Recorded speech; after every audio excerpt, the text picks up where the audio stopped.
Hi, I'm Megan Skidmore, and this is the Beyond the Shadow of Doubt. I'm a woman, daughter, sister, spouse, mother, life coach, and person of faith on a mission to normalize asking questions and allowing doubts, not only in a faith journey, but in all aspects of life. Join me in bringing this traditionally taboo topic out of the shadows of shame and into the light. I'm a firm believer that we normalize through more talking and engaging in discussion. More talking peels back, exposes, and erases the layers of shame associated with questions and doubts. When we're more authentic about our journey, we are more powerful because shame has no power in the face of authenticity. August of 2023 marks the 1-year anniversary of Beyond the Shadow of Doubt. And simultaneously, we hit 5,000 downloads. My genuine thanks. I ask you a favor, and that is to subscribe if you have not, share a favorite episode with a friend, and most importantly, take 2 minutes and leave a review on Apple Podcasts. Help me reach my goal of 10,000 downloads by the end of 2023. Now on to today's episode.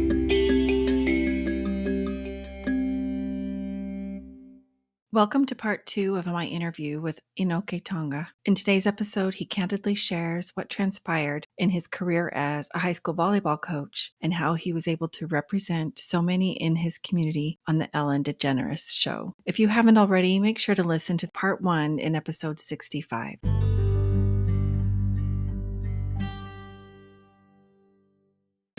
Or Boy Scouts of America. And I remember one of my leaders who I just loved and looked up to so much. You know, my dad was always busy with 2 jobs. He always worked 2 full-time jobs. So this leader kind of helped with the upbringing of me and my brothers. And I remember we sat down and randomly started talking about, gay men. And he was just like, I just don't get it. And I vividly remember this. We were sitting at the table and he's just like, put all the gay men on one island and they're going to be extinct. They're not meant to be together because they can't procreate. And when he said that, in my mind, I just remembered, he's right. Like, put me on an island, so I need to get married, procreate, be with the girl. If it was meant to be, then why is his statement true? And I remember always playing that. Even on my mission, I would play that memory in my mind, and replay it and replay it and replay it. Again, especially because he had a lot of weight to his words because of how much I loved and looked up to him. So, these people in my life who were specifically ecclesiastic leaders in my faith, they played a huge role on why I was ashamed and why I was embarrassed to come out. Wow. I am so sorry that was told to you. Yeah. Here's the thing. If people really wanted LGBTQ folks to be extinct, then you'd have to, outlaw heterosexual marriage. Yeah, exactly. Relations. I mean, they are humans. They are people. And God is going to continue to send them to our families. I believe they have so much to offer and to teach us and to give. And just FYI, growing up in the LDS faith, I never thought it was fair how the boys always got to do the fun stuff. Wow. I mean, I never understood why my brothers got to be a member of the Boy Scouts, but I wasn't encouraged, or it wasn't, really much of an option to be a part of the Girl Scouts. Oh, for sure. Yeah. To your point, I remember one of my best friends at the time. He also grew up LDS in his family. A lot of his siblings are still LDS. He's around my age. I think he's the youngest in his family. And his mom is just, just like you, the epitome of unconditional love. And I remember the year 2017. I spent Christmas with him and his family down in it's southwest Colorado in Grand Junction. And she had shared a story about him. He left the church. She is very active still, and so are his siblings. But I remember she said, my son is gay in my family because God wants to teach us what unconditional love is. that always stuck with me. I am so blessed to just have memories of, good and bad memories of things that people say in my life, that just continue to help me remember, my purpose and everything. And since then, I learned to not be ashamed. And I learned that, shame is such a very valid feeling, but it's so useless. And I learned that because of what she said. And every time, I have friends who struggle with coming out. My partner right now, his family is still trying to come to terms with him coming out and him being gay and in a gay relationship. And that's what plays in my mind. At the end of the day, you're here. We are all here because we have to teach the world unconditional. And it to me, it's a proven fact that that's true, because we see so much division around the acceptance of the LGBTQ plus community. As you're talking, I can just feel of your goodness and your heart and your soul. And, Inoke, when we met at that airport a year and a half ago, I didn't know where you were at with your relationship with the church, but obviously you had been raised, otherwise you wouldn't have recognized the saying on it. And you wouldn't have known the story as I was sharing the background. And I've often wondered since then, why you approached me and asked about it. Because if you really didn't want to have anything to do with the church, you could have flown under the radar. Yes, I was following you on Instagram, but I wouldn't have recognized you. And I had my kids with me, and I had just been at the conference, but we also had my mother-in-law was not well, and she ended up passing a few days after we returned to Dallas. So my mind was somewhere else, really. And but you didn't. And I don't know, the thought occurred to me as we're sitting here talking, because I remember how excited you were when I shared the story. And you're like, yeah, I know that story. I'm LDS, and it's your heritage. You still love people, the culture, the teachings. It brought you it started you on your journey to getting to know God. And you were bitter, or if you were angry, I don't think you would have stopped me. I don't think you would have asked. And so I'm pointing this out because I think our LGBTQ siblings get a bad rap. They get so misunderstood. They love the gospel of Jesus Christ. They want to stay, but for reasons as varied as just innumerable reasons, really. Sometimes they have to take a break or step away. A lot of times it's just to save their own mental health, spiritual health, all of those things. So just thank you for being you. Thank you for being so open. And, you talked about there are times you still feel shame, even now. You've only been out not even 6 years. I mean, that's 27 years of certain thought patterns really getting set in your mind and in your heart. And so, yeah, it's going to take some time to unlearn those and then reteach yourself of your true worth and your true value and divinity. I wanted to shift a little bit to a different focus of your life, and that is your focus as coach. You said how your part-time job is that of a volleyball coach, both for high school boys and high school girls, right? Yeah. And you had something really we'll just call it interesting, happened to you. And it was somewhat, I don't know, in the public eye, because you went on Ellen to share about it. I would love if you can share a little bit about what happened and how that affected you, because it was actually, if I understand, you were a coach at a private school that was a religious-based school. Yeah, it was a non-denominational Christian high school here. Okay. And I actually was sought out because of the parents. I coached both club and high school.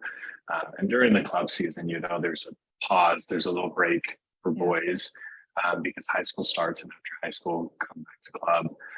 And during that break, I was again sought out by all my boys' parents. They were all like, we want to continue with this growth of my child, because my motto is, my boys have to understand that they are more than their athletes, on and off the court. And helping them understand that means, they're not just athletes. They're not just there to give me wins under my belt, because I don't need that. And I stress that to them. And the parents, I made a huge impact on the parents with that. Of all the parents, I chose to go to Valor with some of my boys, because one of the boys who I was just very close with, because I just loved his leadership, and I loved how carefree he is. And I loved how he didn't care, what other people thought. And I loved his friends that he would always bring around just for fun. I loved his parents so much, and they showed me so much unconditional love. And I decided to apply there. The boys there, my first year, just all fell in love with me, and they were so excited and ecstatic. I was coming to Valor, and so excited that I was going to be coaching them. A year after, the impression I made on the boys trickled over to the girls' side at Valor High School. Mm-hmm. And the head coach there was like, we really, really want you here. The boys help the girls all the time in practice, and all they talked about was, their practices and me as a coach. And me super excited to expand my love for the school and for the kids, and even just be around the kids even more often, that I just loved so much. Of course, I said, yeah. And to my knowledge, everybody, especially the boys and the parents, they knew who I was. They knew at the time who my partner was, and they had no issue with it. And as a coach, you kind of get, again, comes back to shame or embarrassment. I never want to be the reason why the boys don't come to my court, or the girls come to my court, because I don't want their parents, having different beliefs or thinking this, that, or the other that the world is teaching, the LGBTQ plus community is. And I knew that I would be discredited by some parents and some establishments, if they found out I was gay, but it never stopped me from living that. Mm-hmm. So going to the girl side, I built my team, super excited for that. All the girls were super excited. And after a couple months with my girls and building this team, the week of our first game, I got pulled aside from the campus pastor and also the DA. And they had asked me countless times, if I had done anything to go against the school's morals and code of conduct and all of that. And I said no, because it was obvious, for me, I don't do anything to put myself in a risky situation. I don't say things inappropriately. I don't, post things that are risque or anything that would come out of line. And ultimately, it was them asking if I had come out as gay or if I support the LGBTQ plus community. For me, it's not the school that was against it. It was the individuals who confronted me that was against it. And ultimately, they had the biggest say in my termination, and continuation of coaching at Valor Christian High School. So I did, I left, wasn't going to go public. I remember having dinner with my friend that same night, and I just cried because in the office, it was about 2 hours of them just, telling me I needed to denounce being gay. And, they told me even at one time when we were walking into the office to have this interview and discussion, one of my boys, and he was sitting with one of my girls, and they were so excited. They yelled across the hall and said hi, and so excited to see me at practice in a couple hours. And he had brought that up during the discussion. And he said, the kids love you, and we can tell that you love them so much, which is why we know you're not gay. Because, insinuating if you were gay, how could you be loved so much? And it Wow. was a discussion about them trying to convince me that I'm not. Wow. Even That's leaving. unbelievable. Wow. Yeah. And it's in this day and age, especially in Colorado, I didn't think I was going to, I built my community here. I didn't think I was ever going to be confronted with those kinds of issues. Mhm. I always flew under the radar, and it was never an issue before. Upon leaving, the campus pastor was even telling me he has books, conversion therapy books that I Oh, can wow. read if I just want to Terrible. reach out to him and let him know. And I remember crying to my friend, just saying, the 2 hours just put me back in a place where I felt like I was, again, 16 and 15 years old. And even on my mission, being told by countless leaders, this is not who you are. You're not busy enough. And I just fell into that dark place again. And didn't even cross my mind to post it and to even come out and tell people about it. But immediately while we were having dinner, they had sent a mass email to the volleyball community and said that I was stepping away for just a short period of time. And that short period of time was what they told me would be the time for me to decide if I was going to denounce being gay. And that small time, they said they would tell the community, he's just off with the spiritual endeavor. He has spiritual struggles. And after reading that, I didn't want my kids to think that I was abandoning them. So it was like, I need to tell the truth. I don't want to be seen as the coach that pretended to love their kids and just left. When the push comes to shove, I just left. And she had said, be ready for comments. Be ready for the negativity in the world. Be ready for everybody else saying, that's what you get for coming to a Christian high school. Be ready for all of that. I remember I looked at her and I said, I am ready for that. I said, if this is all that they're going to say, they should be in my head when I was 16. Last year, they should be in my head when I was 27, and they should hear all the mean things I would tell myself. All the degrading things that I would tell myself. I said, I told her everything that anybody can possibly say doesn't even come close to what I told myself before I came out. And I was ready. Thank you. So I came out with it. I posted, and my sister shared it, and just started circulating. And the volleyball community, not only coaching, but playing volleyball in a high level as an adult here. It's very small and everybody knows everybody. And because of my involvement everywhere, it's spread like wildfire. And then sure enough, for 2 hateful people, I had a million other people backing me up. Something I didn't realize or anticipate or even plan for. And it was something so beautiful that taught me, at the end of the day, I'm never going to be alone. Support was always there, even though I didn't think it was going to be there. Ellen came along. I absolutely said no to that. Kelly Clarkson's show also came along, and I said no. CNN posted about it without my consent. All of these other magazines, Outsourced Magazine, everyone just kind of posted it, and I didn't want to be vulnerable in front of everybody. Going back to my culture, that's who I am. Men should not show their feelings. If you're sorry or if you love somebody, show it with your actions. Work hard, buy them something. Don't show emotion. And I wasn't ready emotionally or mentally to see the world, to let the world see me be broken.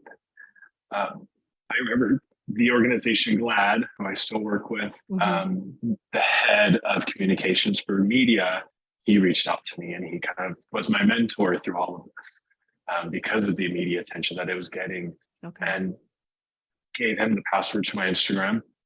And he was kind of managing all of that because I didn't want to read the messages. I didn't have time and all of that. And I remember he sent me just a plethora of messages from the Polynesian community, even those who were like in New Zealand and Australia, and just messages in my inbox on Instagram, saying how excited they were to see somebody that looks like them. Seeing a Tongan finally admit to his community that he's gay. A lot of the times you don't come out, people just assume, and you still fly under the radar. For them to see somebody living, especially in the US, as a brown person, especially South Pacific Islanders were not represented well. Those messages to me, he looked at me and he said, you need to go on, not for you, for them. That's kind of when I finally started understanding and getting a grasp of the importance of representation. I remember I floated more towards Ellen because of an interview that she had years ago. I remember watching, and they were asking her about being Christian and lesbian.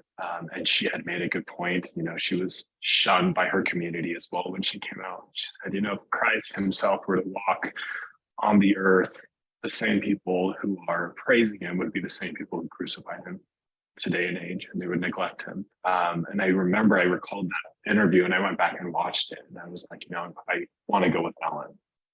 She'll understand me. So I did that. I went. She had some flash because of what other people were saying about her, but I still just felt in my heart, you know, this is the person I need to go on. This is the show I need to go on. I never felt so much confidence in my gayness. Really? Really? Once I stepped into the studio, like everybody there, her producers, the cats in the back, who I still talk with frequently, even on Instagram, we kind of message back and forth. And even the break, we had like that little commercial break on set when I was being interviewed with Ellen, and just our side conversation there. It was so genuine, and I'm really good at reading people anyway, and it was just something I needed. It was validation for me. It was confirmation that I did need to be there, and I did need to hear her words as much as other people needed to see me on screen and hear my story. And that happened in the year 2021. And that was, that was the day. No, yeah, I keep thinking it was, but it was just 2 years ago. Mm-hmm. Mm-hmm. And it was something it was so weird because at the time that I applied for Valor, I wanted to be surrounded by people of a Christian faith because I was struggling myself with trying to keep up with what I believed in. And that's why I wanted to go with Valor. I wanted to be surrounded by the kids and people who believed in God and who would push me to do that. At the same time, I got the opposite from two men. However, I credit them so much because of the fact that I flew under the radar. Gay rights didn't apply to me because I never had an issue with homophobic slurs or homophobia. I never had an issue with discrimination. So out of sight, out of mind. Luckily, I was blessed. I was humbled. It was God's way of kind of saying, this is who you are. If you don't speak up, like who will? I don't think I would be an advocate to this day. If that never happened, I promise you, I probably wouldn't have been the advocate that I am now. I probably wouldn't have spoken out against so much racism and so much homophobia that is going on. And I wouldn't speak up for those who I keep telling to speak up for themselves and speak up for those around them. So I think Valor ultimately for pushing me to be the advocate that I didn't want to be and that I needed to be for myself. Wow, what an amazing way for you to reframe a very, very challenging situation that, as you said, it sent you back to your 16-year-old self and to some of that pain that you were experiencing then. It just all came back. But Inoke, I'm so impressed. I love this conversation so much. I could talk and talk and talk. When you said you could, you're pretty good at reading people, I can tell that about you. And I don't know, I think you're an empath. And because I am, and I can usually peg them. And you have a very just beautiful heart, beautiful soul. You're a beautiful person. I will always remember that big hug that we shared in the airport. Yes. And you're like, that's the best part about this space is the hugs. And I'm like, yes. Yeah. And it's funny, my best friend, who was also my assistant at that time, when we got on the plane, she just like kept staring at me. I remember her. She's like, you're glowing. I'm like, oh, I needed it. And she's always been like somebody I look up to so much because she also, through my advocacy, has always called me out when I stumble or called me out when I'm lacking. And those are the kinds of things she loves seeing, because those are the kinds of things she wants me to do. So yeah. Sometimes I'm really glad I don't post the video portion of these interviews to YouTube. I just post the audio. Oh my gosh. I remember meeting your assistant. She was also a beautiful person. I created this podcast to normalize that we all have questions and doubts, and you have definitely had your fair share. That kind of the biggest question I caught you share today was that question where you got real with God. And as you said, you cursed God, and why did you make me like this? Why did you send me like this? And I think for those in the LGBTQ plus community, and I consider that my community too, as a parent. I really do, because I feel the stones and I try to catch as many as I can. But I think that question that you asked has been asked many times. And I think the more we lean into that question and really logically consider it, and not just logically. I mean, we're even taught in the LDS faith and in other faiths to use not just our mind, but our hearts. I truly believe that mind, body, soul connection is what each of our own North Star is, right? That teaches us, that tells us things that perhaps we've known for a very long time. I mean, in the LDS faith and other faiths, they believe in an existence prior to this earth life and in one post this mortal existence. And I just think there's such a bigger picture here that we don't have maybe the ability just yet to zoom completely out and see the entire screen. And I have come to view doubts as a beautiful thing, as a good thing, as a teacher, as a refiner, as a lot of things. The question I really like to ask, and I love the responses that I get from my guests. The question I like to finish with is, what does it mean to you to live beyond this shadow of doubt? It was hard for me to admit this life lesson that I had. I fail a lot of the times, but when I catch myself living this principle, I find myself to be the happiest person. And again, I credit a lot of what we teach, what is Christ-like attributes, to the LDS Church. No matter what crap they get for the homophobic views and the racial issues revolving the church. And it's simply put, it's sympathy and empathy. And I say that because what I've learned, to live beyond a shadow of doubt means to live more and more with sympathy and empathy. I have struggled to sympathize and empathize with those who hate me, and those who are taking away our rights, and those who don't care to understand. I don't even want a seat at the table anymore. I just want you to know that you have a seat at my table, regardless of your views. I tell this to my friend all the time, who has struggled, with his family. And it's to look and sympathize with those who don't believe in us, and who don't think that love is love. Because at the end of the day, it's sad.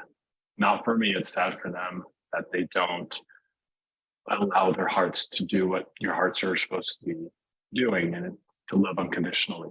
That's the commandment across the board, is to love unconditionally. And for me, I look at these people who don't agree, and I just feel bad that, they're letting their beliefs and their culture and everything else get in the way of letting their hearts just love and grow the way mine has. The way I've seen my parents love and grow, everybody who's changed their view of their stance, I've seen such a huge light, and I feel it. I'm tired of hearing, that person makes people say, this is a safe environment. go to this church and say, I don't want to see it, I want to feel it. And I feel it genuinely when I see people in my life change, because they allow their walls to come down, they allow themselves to love. And the only reason I get to see it, and the only reason I'm allowed to enter in that space, the sacred space of love, is because I have empathy and sympathy. And again, I fail so miserably a lot of the time, because of my own pride. However, again, I reiterate this, is the happiest I've been is when I truly understood how to live an empathetic and sympathetic life. I'm pretty sure you don't fail as much as you are claiming to. You seem like a pretty okay kid. You're younger than me. I can call you a kid. Inoke, what you just said, the sympathy and empathy piece. What you just said epitomizes the Jesus Christ that I know, who saw and heard his companion Peter deny him 3 times, and yet still loved Peter, did not deny Peter, still called him friend. I mean, that to me epitomizes Christ. And I would hope, by extension, those who profess to follow him. This is what happens when I have a guest who also is deeply empathic. I cry a little bit more. You and me both. Thanks a lot. Thanks a lot.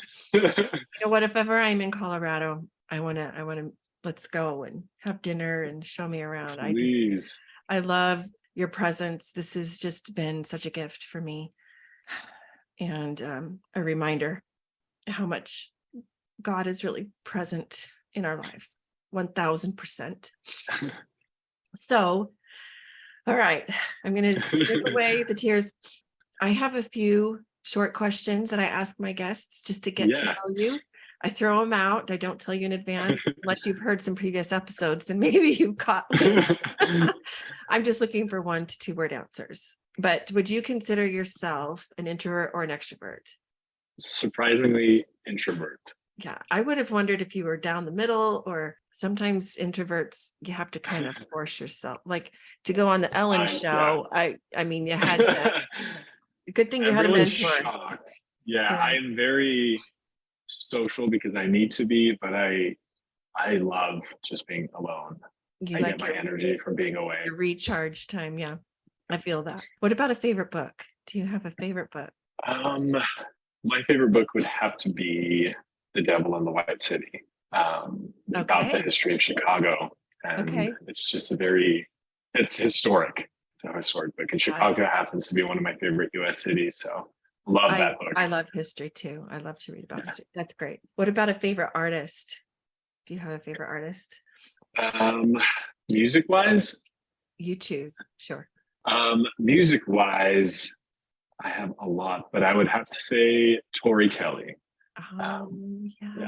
That kind of gives us a framework of your generation. Yeah, I love that. It's a good generation. Love it.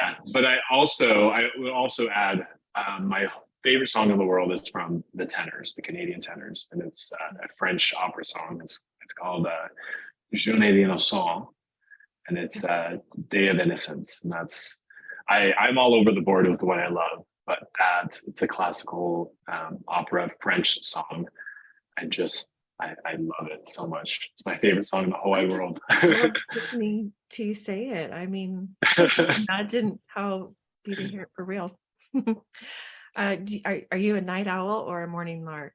Night owl, for sure. Same.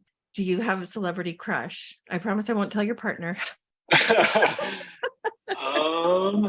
That is a good one. I guess it's what I think everybody loves him is Henry Cavill.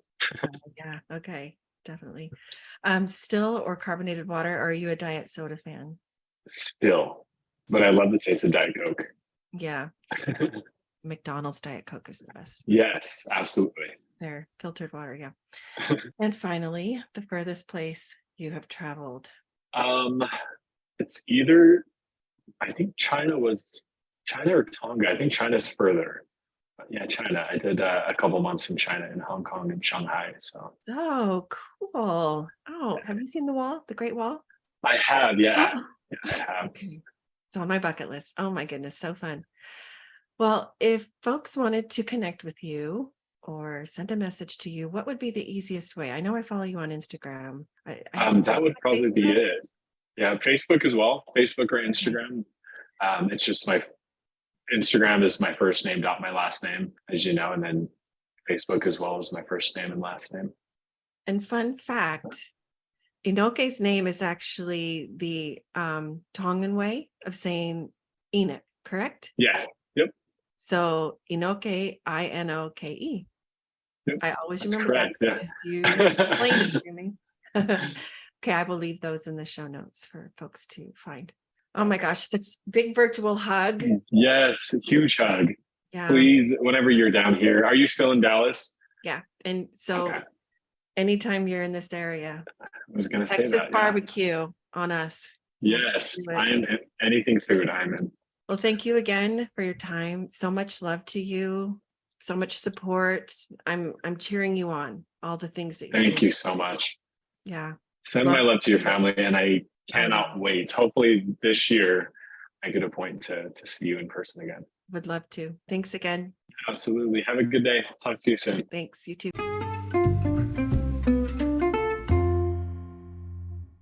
Come join me in Hopeful Spaces, a Dallas Hope Charities component of Hopeful Discussions, which is sponsored by Mercedes-Benz Financial Services USA. Hopeful Spaces is a monthly parent, caregiver, and ally support group facilitated by Megan Skidmore Coaching. To join is free. Simply send an email to chc@dallashopecharities.org.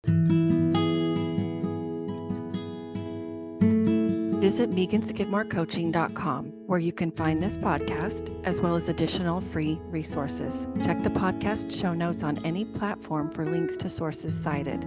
Follow me on Facebook or Instagram for more and to send me a DM. To help the podcast grow, please follow, rate, and review, as well as share it with a friend. Beyond the Shadow of Doubt is a proud member of the Dialogue Podcast Network, which is a part of the Dialogue Journal found at dialoguejournal.com/podcast network.